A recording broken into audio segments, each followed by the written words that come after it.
Welcome back. Today I'll show you the Telegram Personal Assistant, a great template for client outreach. It consists of two parts, read and write workflows.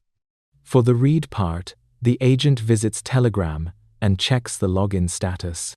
If you aren't logged in, it asks you to do so. Once active, it loops through your chats, opens them one by one, and extracts both the user's latest messages and the full conversation history. Looking at the Run tab, the agent is currently iterating through the chats on my test account. As it opens each one, it captures the data and ensures that each user's name is correctly extracted. Now for the write message workflow. The AI generates the reply, and we use the same process as before.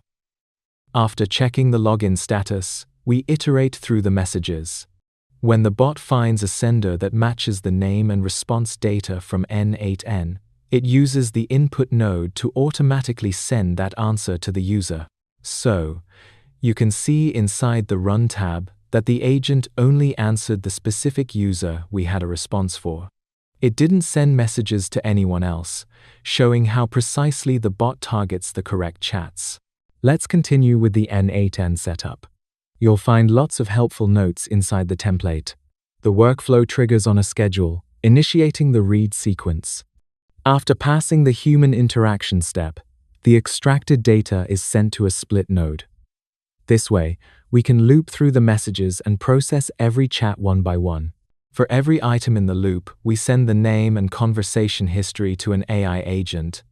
The agent determines if a reply is necessary. If so, it creates the response. We then use a code node to clean up the text, stripping away any markdown or extra tags for a cleaner look. We then trigger the write workflow via browser act. We use a switch node for human verification to ensure everything is correct before it finishes and moves on to the next user in the list.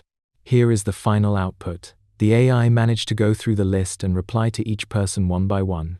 Everything worked perfectly. If you want to automate your own client messages, this is the template for you. Thanks for watching.